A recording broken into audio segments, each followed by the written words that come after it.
If we talk about the number system, before we understand the number system is nothing but how how we are representing the information in the data. Okay, so suppose if I'm talking about the digital world, in the digital world, the computer understands only binary streams. Either it can understand logic 0 or it can understand logic 1. Okay, but if all the information are written in the binary information like 0 and 1 forms, then it will be quite difficult to understand to the user. User will face difficulty to understand what kind of information we are transmitting in the processor or in the digital devices.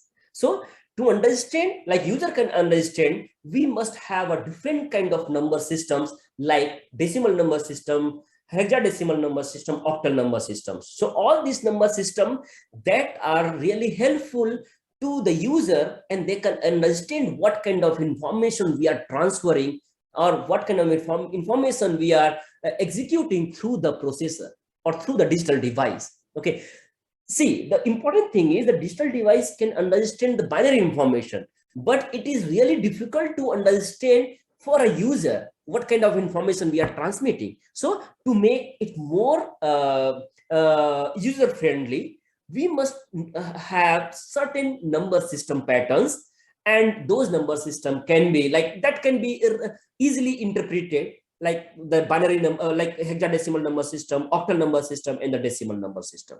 So this is the importance of the number system. Before we discuss the number system, we must know what is the logic that is important in the digital design. Okay, so in the digital design, we can have a two kind of logic. One could be the positive logic and the second one could be the negative logic.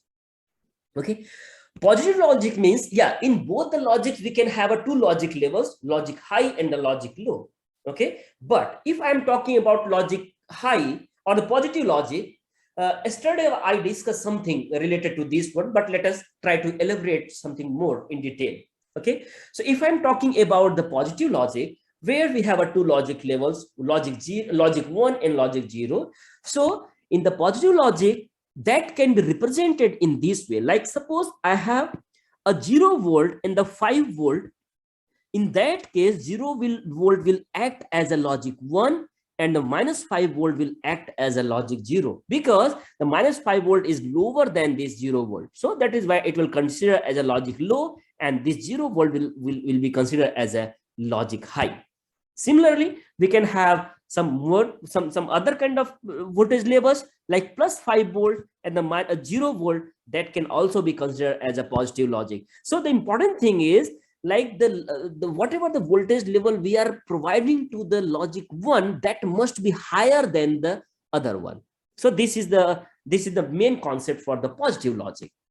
Similarly, if you see here 10 volt and the 3 volt, yeah, this is one of the example here. The 10 volt is higher than 3 volt, so this will be considered as a positive logic. Similarly, we can have a plus minus 5 volt. In some of the ICs, there is no ground. We have a positive voltage and the negative voltage. So these two voltage levels are considered as a logic high and the logic low. In that case, we can have the two voltage levels.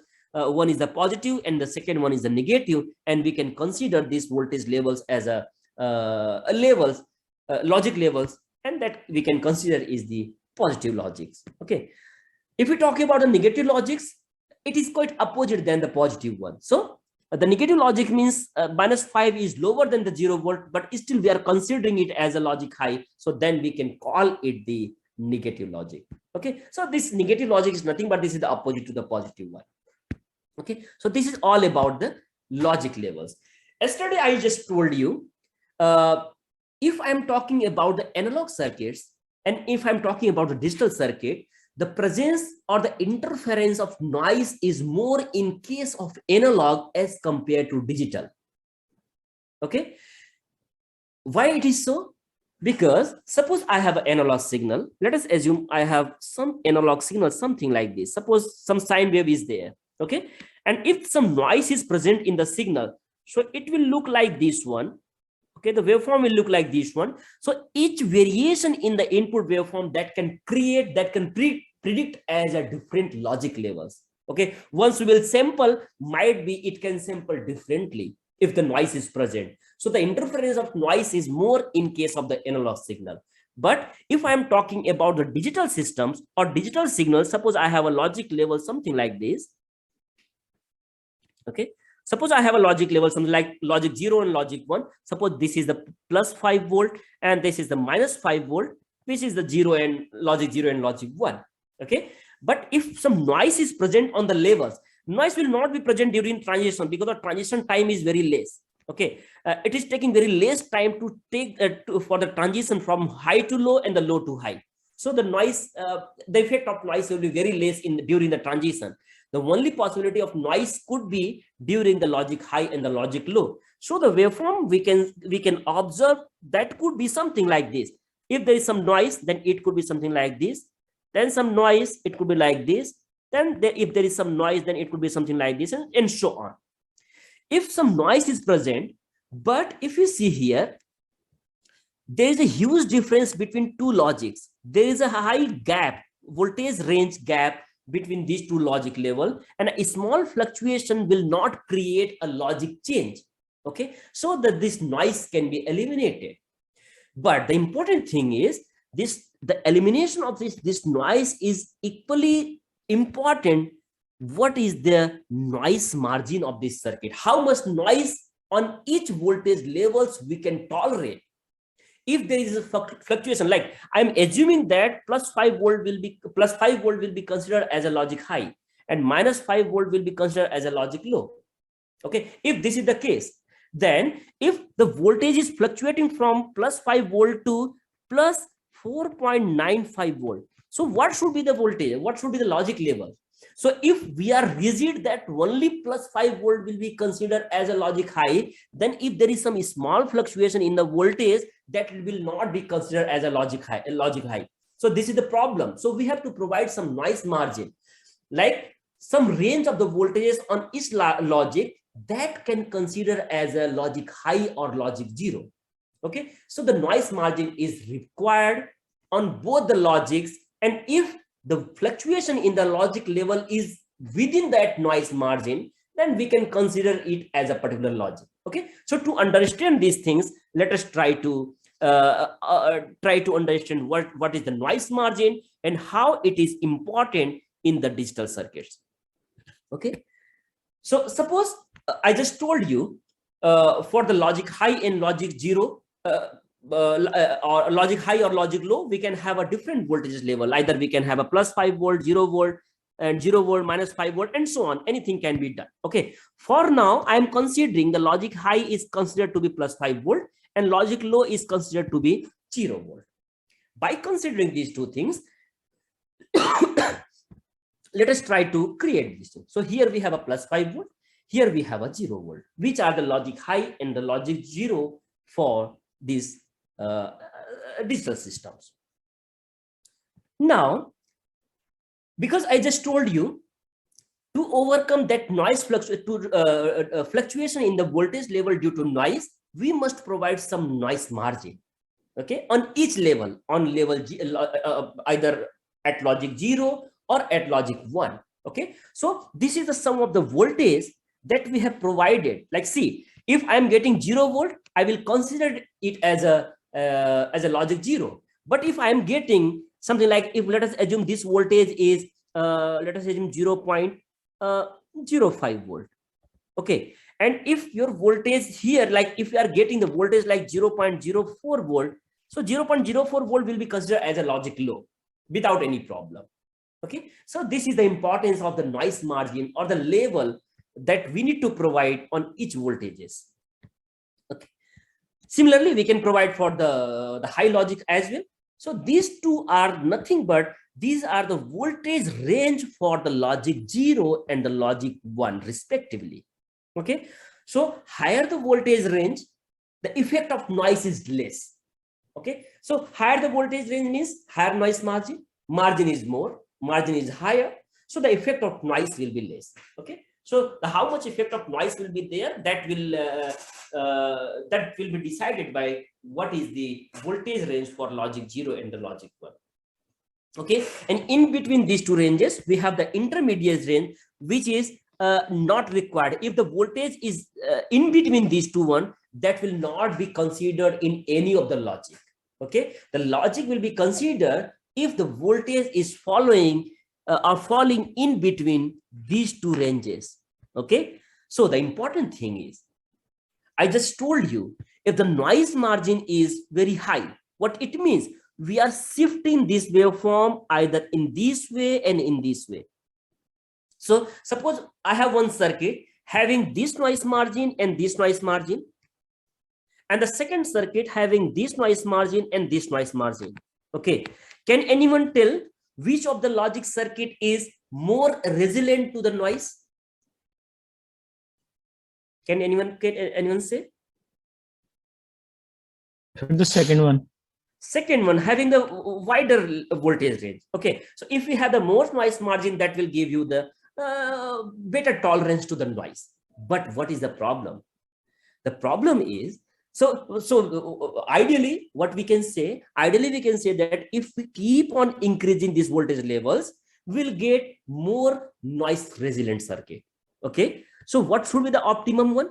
Optimum one could be like if we can reach up to the 50% value, and this range can be considered as a logic high, and this range can be considered as a logic low. So ideally, based on our discussion, if the noise margin or these voltage ranges are something like this, we will be able to tolerate the noise perfectly. Maximum noise can be tolerated. Whatever the fluctuation is there, that can be tolerated. But the problem is, what is the problem with this one? Why we also need the intermediate region? Suppose if you are getting the voltage, this much of voltage you are getting, and that will be considered as a logic high. Okay, now if some noise comes and that voltage is decreases with this small amount, and if it crosses to this value, then this logic will be flipped from high to low. Let me repeat it again, what I'm saying. Suppose, as we understand, if we can make this value 50%, whatever the supply voltage we have, we can make the 50%, above 50%, that will be considered as a logic high, and the below 50% value, that will be considered as a logic low. So this is perfectly fine. That can eliminate the noise based on the understanding what we have done now. But what is the problem? Suppose if I'm getting some voltage, something like this. Suppose I am getting one voltage which is very close to 50% value, but somewhat little bit higher than the 50% value. So this should be considered as a logic high. Okay, this should be considered as a logic high. But due to noise, if this voltage is decreased by a small value and that crosses this 50% value, so this will become the logic low. Logic flipping probability will increase. So unnecessary failure will be there. Okay, so to avoid this one, both the logic must not be closer to each other. There should be some intermediate region in between, so that suppose you have a voltage something like this, and if it is decreasing, let us assume even though it is decreasing something like this, this will be considered as a high only. This will not create the problem. Okay, so there is a very contradictory statement, like to improve the noise margin, this voltage range must be wider, but due to these noises, the rate of fluctuation will be more, and the uncertainty will be more if they are very close to each other. So we must have a sufficient intermediate region. Okay, so it's not like that. To make this sufficient intermediate region, we can reduce this one. So if we will reduce this one, what we will get? We'll get less range for the noise elimination. So the noise tolerance will be reduced. So there is a trade-off between these two things. What should be the intermediate region and what should be the voltage range? Based on the application, you can decide what should be these particular parameters. Okay. So this is really very important in the while designing any digital circuits. So this particular voltage, which is the maximum, we call it VH max. VH max means high voltage, maximum high voltage.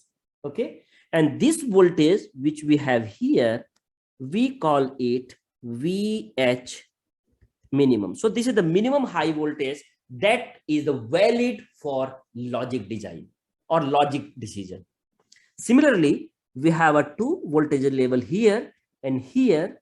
Okay, so this voltage is VL minimum and this is VL maximum. So these all are the logic levels that are decided.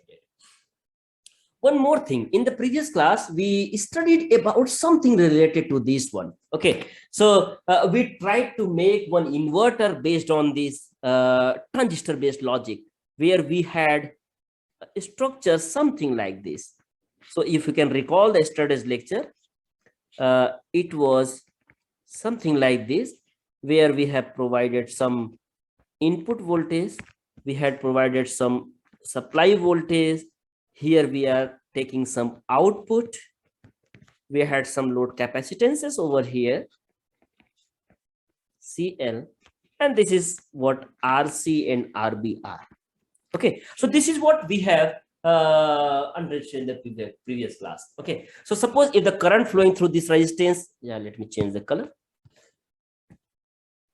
So if the current flowing through this resistance RC is, let us assume IC, so we can call them the voltage across this RC is nothing but this is the VC.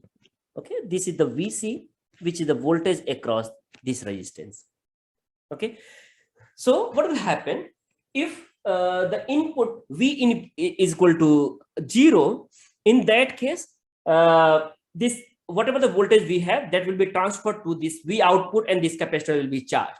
But this output is nothing but this output will be close to VDD minus VC. Okay, VDD minus VC means what?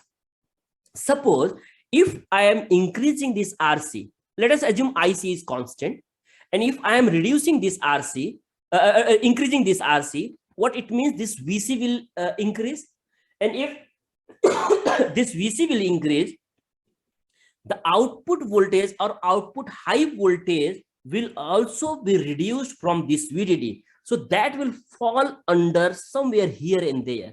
In this one, it will, this is the voltage, which is the VC. Okay. If this VC is more than whatever the voltage range we have, suppose if this is the VC, so which one is the correct logic? Can anyone tell me? I have one resistance which is giving VC something like this, and one resistance which is giving VC something like this. And if I have the voltage range which is already drawn here, so which one is the valid logic? Can anyone tell me which one is the valid one?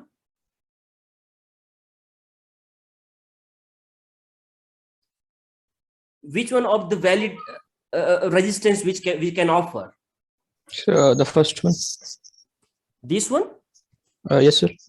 Yes, perfect. This one, because see here, even though after there is some drop due to this resistance RC, we are getting the high voltage which is in the range of here whatever we have provided here, V max and V minimum, VH max and VH minimum. So if the output voltage is in between this one, then we can call it is a valid logic. Okay, if the voltage VC is higher than this one, and if it is falling under the intermediate region, we can say that this logic will not work. Okay, and to overcome that problem, what we have to do, we have to reduce the size of RC. Okay, now the question is, if somehow we are reducing the size of this RC, what could be? It looks like I'm teaching the basic electronics subject, right? It's not like that. Might be, you will be able to understand later on. Okay, so it's not a basic electronics, but yes, the fundamental of basic electronics is really important to understand this course. Okay, so that is why I'm considering these things. Now the important thing is, the ideal value of the maximum logic could be like this 5 volt. Okay, and this 5 volt can be achieved if there is no drop across this RC. And to reduce this VC drop across this RC, what we can do, we can reduce the size of this RC. Okay, so if somehow this RC is equal to 0, in that case the equivalent logic will be something like this. Okay, RC becomes 0, we have one transistors which is connected over here, and then here I will get the exactly whatever the voltage we have provided, that will be transferred over here. But what is the problem with this logic? Why we need to provide some resistance over here? Because this is valid if V in is equal to 0. So this will be valid if V in is equal to 0, then this transistor will be off, and then this VDD will be transferred to the V out. But what happens if V in it as logic 1? This transistor is in on state, so the equivalent circuit will become something like this. Okay, the equivalent circuit will become something like this. There is a direct path between VDD and the ground. Okay, so whether whatever the capacitor we have connected over here, whether this capacitor will charge through this path or it will discharge through this path. So we cannot get the complete logic low if we will not have any RC over here. So the RC is equally important. RC is really important in any digital circuit design. Okay, you cannot keep RC is equal to 0. So these are some of the importance of the RC and other things. We cannot make like this. Okay, so this is all about the logic levels and its interpretation in the digital systems. Okay, so this is all about the logic. Now let us, because see, because we are considering the digital designs where most of the informations are stored in the form of binary information, right? Binary is the major source of information. Like so, in that case, we have to understand what these number systems are, and what are the different number systems and what are their use. So the basic number system is the decimal number system, whatever we generally use to write on the paper, right? So this is the general purpose number system, which is the decimal number system. Second number system, the binary number system, which is generally utilized in the digital systems. Third kind of number system is the octal number system. And the fourth kind of number system is the hexadecimal number system. So octal number system, hexadecimal number system, and decimal number system, these three kind of number systems are user friendly, and the user can interpret what kind of information we are transmitting through the through this digital system. Okay, so interpret the information, we must write our information either in decimal form or in octal form or in the hexadecimal form. Binary information, like if I have a bit string, long string of 1010 something like that, it is quite difficult to understand what kind of data I have written over here. Okay, so the binary information is very good for the digital system, but not good for the normal human, which we are going to interpret the data we have. Okay, so this is all about the different number systems. Now, suppose I have to represent any number systems. So how we can represent a number system? So any number system can have an integer part, can have a fractional part, can have a multiple digits. So any number system can be represented by this formula, where this D0, D1, D2, D and so on, these all are the digits in the integer part. Whereas D-1, D-2, D-3 and so on, these all are the digits in the fractional part. Okay, so this is the thing. Now let us try to understand what these different terms are. Here this n is the number which we are going to represent. This b is the base for that number system, because see, base or radix, yeah, we can also call this base as a radix. Radix is the important part to represent any number in a particular number system. For decimal number system, base is 10. For binary number system, the base is 2. For octal number system, the base is 8. And the hexadecimal number system, the base is 16. Okay, so this base decides how many number of symbols we can accommodate in that particular number system. So if I'm talking about a decimal number system, and if the base is 10, what it means, the total number of symbols that we can accommodate in decimal number system is 10. Similarly, if we talk about a binary number system where we have only two logics, logic 0 and 1, so we have a base 2, which means we can accommodate two logic levels, either 0 or 1.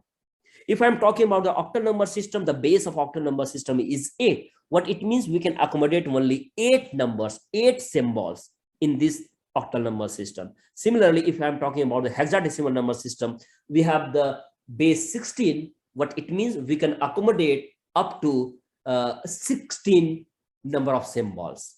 Okay, so how many number of symbols, that is decided by what is the base, what is the radix. Okay, and which of the symbol is valid for a particular number system, we will also see these things. Okay, yeah, this part is the integer part. The second part is the radix point or the decimal point, which we have here. The next one is like the fractional part. This is the fractional part. This part, which is the most left hand side, that we call it the most significant bit. Okay, so this the digit which is placed in the most left hand side, that we call it the most significant bit, and the most right hand side, that we call it the least significant bit. It is not necessary that in any number system both the integer and fractional part presents all the time. Might be there is some number where only integer part is present, where only fractional part is present, and where both the parts are present. Okay, so there could be a combination of integer part, fractional part, or any one of these two. Okay, so suppose I have a number having only integer part, so the left hand side, that will be decided with the MSB.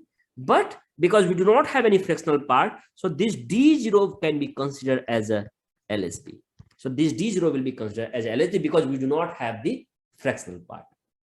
Similarly, if we do not have any integer part, we have only fractional part, so this D-1 can be considered as a MSB.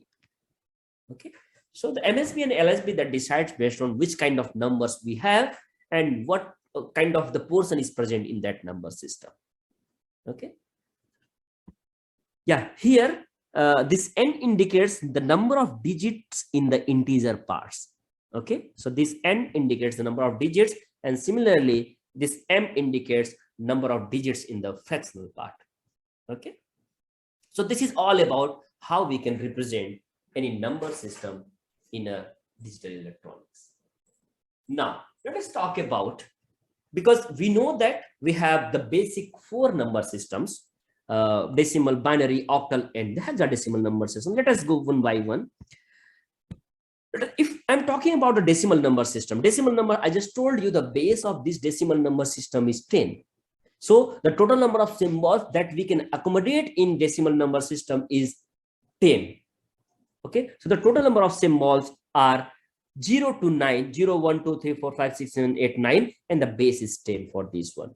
Okay, so suppose if I'm writing something like in the decimal number system, so this is one of the example, like 124.52 base 10 is the valid representation of number in the decimal number system. This is perfectly valid because all the digits, whatever given over here, these all are the part of all these symbols, whatever we have. So if they are the part of the symbol, then this number is valid.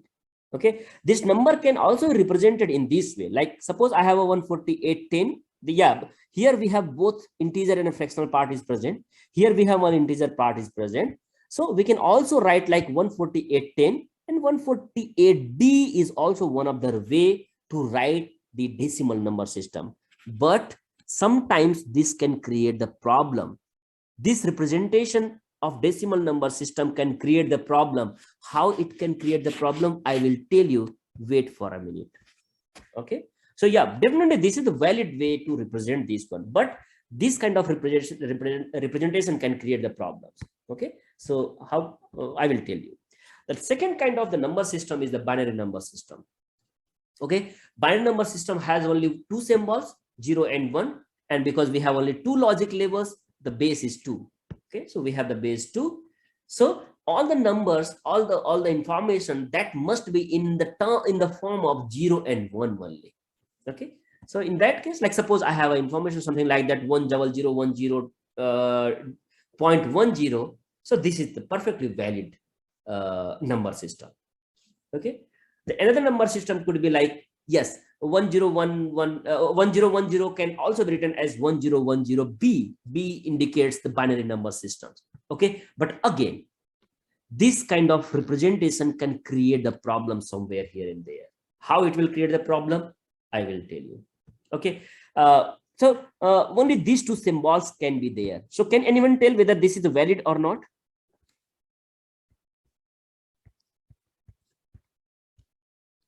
Is this a valid number system? No, because we have these two, which is not the part of this symbol. So this is not the valid number system. Okay, perfect. If I'm talking about the binary number system, in that case, the single digit, we can call it the one, like if I have one symbol, then we call it the bit. If I have the group of 4 symbols like 1010, so we call it the nibble. Okay, if we have a group of 8 symbols, then we call it the byte.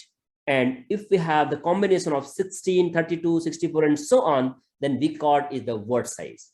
Okay, so this is how we decide what we say. Like a single digit, we call it the bit. The combination of 4 digit, we call it the nibble. Combination of 8, we call it the byte. And the combination of 16, 32, and so on, then we call it the word size. Okay, so these are the representation in the binary number system. If we talk about the octal numbers, I'm going through quickly because you know all these things, right? So we do not need to waste the time.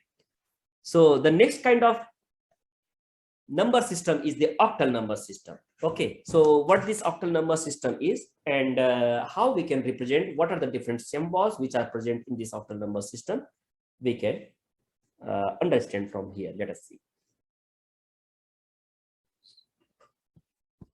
Okay, so octal number system has total number of symbols. 8 symbols are there. Okay, and because we have 8 symbols, so total base will be 8. So now try to see like how we can write the number, like 124.5 to 8. Is this a valid number representation in the octal? Is this valid or invalid? Valid. This is valid because all the symbols which we have provided that are present here. Okay, none of the symbols are outside this one. What about this number? 148. This is invalid because this 8 is not the part of these symbols, right? So this is the invalid. Definitely 148, if I used to write 10, yeah, definitely it is valid in the octal decimal number system, but this is not valid in the octal number system. Okay, so this is the not valid symbol or representation. Similarly, we can have one more number system, and we call that number system is the hexadecimal number system. Okay, hexadecimal number system. What is the use of hexadecimal number system? Like suppose if you can see your keyboards, there are some alphanumeric codes, A, B, C, D, X, Y, Z, something like that, and 1, 2, 3 is also there. So if we have the number system with the combination of alphanumeric, alphabets as well as numeric terms are given, then we those number system representation, that we call it the hexadecimal number system. But important thing is all the alphabets are not present here. Some of the alphabets are present, and those alphabets are 0 to 9 and A to F. Okay, A is considered to be equal to the 10, 11, 12, 13, 14, and the 15. Okay, so 0 to 15, so the total base will be 16. Okay, so the total number of symbols are 16, and the symbols are 0 to 9 and A to F. A can act as a 10, B can act as a 11, and so on. Now, how to represent the number system in this hexadecimal number system? 148.16 is perfectly valid number system. Okay, 148D is 16. Yes, this is what I was about to say. Why we do not write something like this? Suppose somewhere we have written one information like 148D.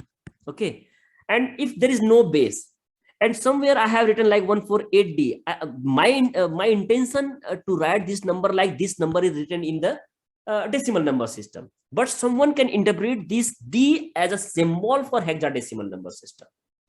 Okay, similarly something like this 1010B, all these symbols are the part of this hexadecimal number system, and B is also the part of this hexadecimal number system. So this number can be considered as a hexadecimal number system. So generally, yeah, definitely this is the valid number system. This is the valid representation, but will not consider, it is not recommended to write like this, because there may be some confusion, because some of the representation or number system representation is a part of the symbol in another number system. Okay, so that is why it is not recommended to write like that. Okay, so this is the answer of that question which I asked.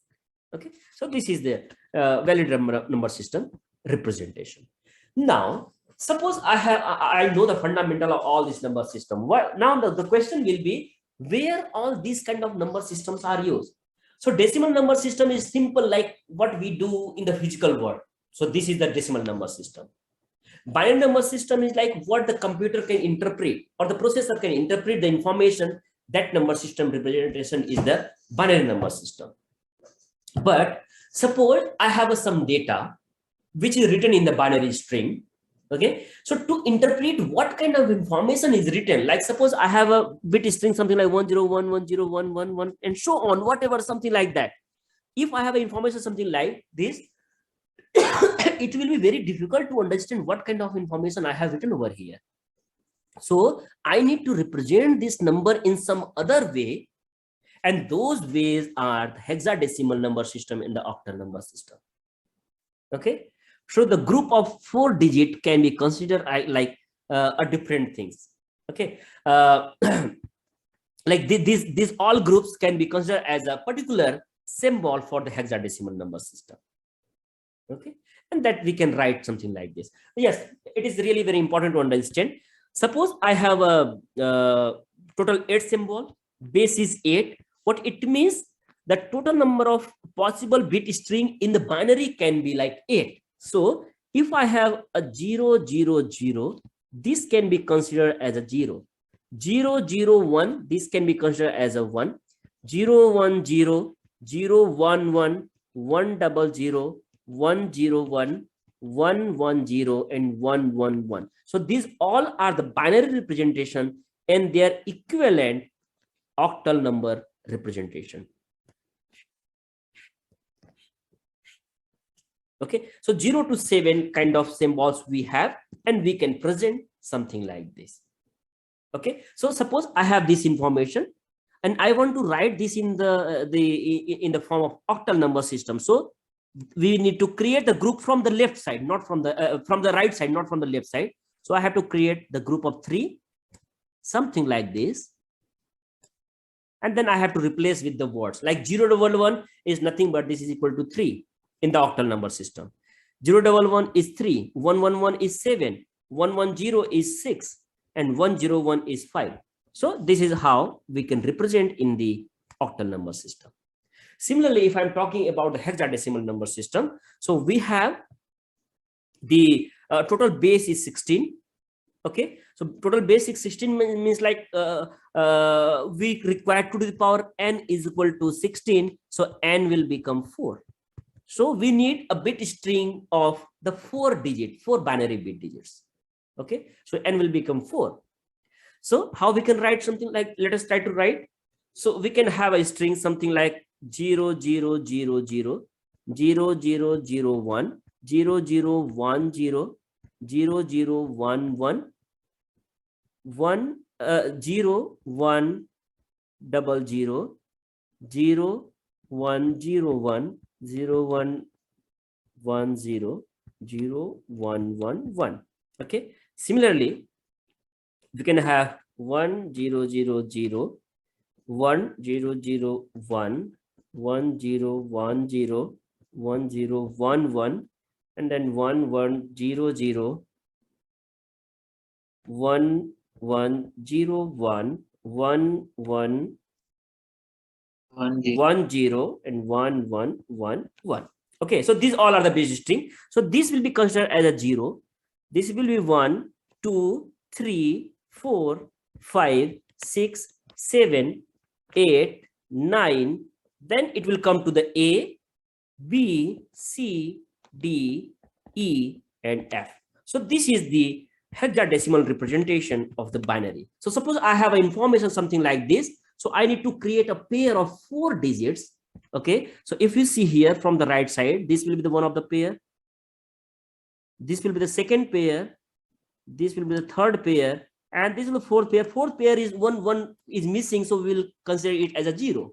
Okay. So 1 0 1 0 1 0 1 0 is nothing but this is equal to 1 0 1 0 1 1 is the B.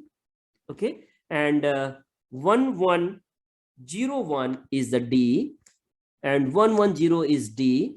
And 0 1 0 1 is 0 1 0 1 is equal to 5. So this will be the number in the hexadecimal number system. So this is how we can represent the binary into. Now it will be easy to interpret what kind of information I have written in the binary number system. So this is how we can write the different number systems.